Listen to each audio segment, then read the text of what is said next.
Itu ya. Jadi kalau kita lihat sebetulnya hanya orang-orang jenius yang bisa memberikan pola. Menurut saya tidak ada orang jenius yang ada adalah menguasai pola. Ya. Sesalah apapun kalau dia mempolakan sebuah gejala, sebuah keadaan, dia pasti dianggap lebih dari kita. Einstein dia punya IMC kuadrat. Kalau saya untuk mengingatnya, Einstein makan cumi-cumi, IMC kuadrat. Ya, kalau kita lihat misalnya gravitasi ya, dari Newton dia punya ini. Nah sekarang dari dulu saya sebenarnya menunggu apa sih definisi atau rumus dari takdir. Nah saya menemukan dalam buku ini ada ternyata rumus dari takdir, yaitu dalam kurung MSA dikali M tambah S tambah A dikali R sama dengan iya betul. Nah sayangnya rumus itu dibiarkan menjadi penasaran karena tidak dibahas lebih lanjut. Jadi kan hanya diterjemahkan M ini apa, S ini apa, A ini apa, R-nya apa, kemudian bahwa kita akan menemukan takdir kita itu melalui itu. Al-Quran sendiri pun tidak pernah menerjemahkan takdir itu apa. Ya. Takdir itu ukuran, gitu. Matra, lensa. Gitu. Nah itu yang pertama. Jadi kelebihan dari buku ini pertama menyodorkan pola-pola. Di sini ada misalnya rule of achievement. Jadi rule of achievement kalau kita singkat menjadi G, ya, yaitu goal. Kemudian yang keduanya apa Pak? Preparation, ya. Yang ketiganya repetition, GRV.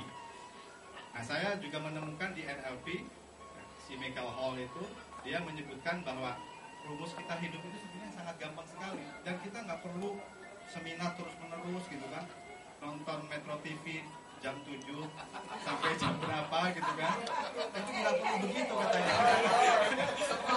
Maaf ini ya, banyak yang tersinggung. Itu sebenarnya nggak perlu seperti itu gitu. Iya, karena katanya hidup itu cuma butuh 3. Ambil kertas, bapet, motifnya apa? Jadi hidup itu hanya butuh 3. Yang pertama goals, itu sejalan ya. Sejalan dengan apa yang disebutkan oleh Pak Haikal Hasan. Goal yang pertama. Yang kedua sensitivity. Kita sensitif terhadap apa yang sudah kita lakukan terhadap goal itu. Jadi dalam NLP kan kita belajar sensory, equity segala macam. Ya. Kita juga sebetulnya semakin lama belajar NLP kita bisa semakin menjadi dukun. Itu yang saya rasakan. Nah yang ketiga adalah flexibility. Itu mungkin yang nanti bisa ditambahkan dalam diskusi kita. Sejauh mana kita harus mengulang?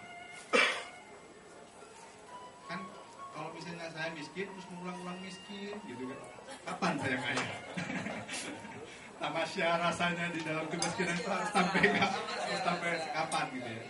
Nah itu yang kedua, bahwa Pak Haikal menyodorkan kita pola-pola.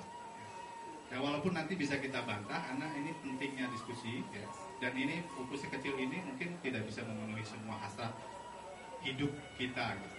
Dan yang ketiga misalnya ada 2, 4, 6 ya. 2-nya apa, 4-nya apa, 6-nya apa. Nah untuk menggarisbawahi repetitionnya sendiri, kayaknya kalau nggak nyebut nama Yunani, kayaknya forum ini kita nggak ilmiah. Itu dalam pendidikan kita seringnya seperti itu. Nah ini pernah disebutkan oleh si Aristoteles. Aristoteles itu sangat penting ya. Kalau misalnya orang yang juga suka belajar Islam, kenapa gitu? Banyak perkataan Aristoteles itu yang dijadikan hadis Nabi. Karena apa gitu? Karena orang-orang yang pertama kali menerjemahkan Aristoteles ke bahasa yang lebih umum itu adalah orang-orang Arab. Ya, zamannya Baghdad, keemasan pengetahuan Islam itu diterjemahkan semua. Semua buku-buku Aristoteles diterjemahkan. Jadi ada Mantik Al-Aristi, logikanya Aristoteles segala macam. Gitu. Nah banyak kalimat-kalimat yang disematkan dengan nama Nabi Muhammad sebenarnya itu Aristoteles.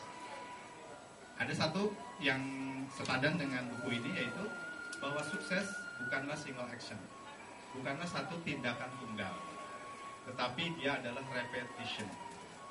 Nah, nggak tahu kenapa kalimat yang sangat penting ini tidak ada di dalam bukunya Pak Haikal Hasan. Pak Haikal Hasan lebih senang Cikaracat ninggang batu, laut-laut jadi legok gitu. Iya.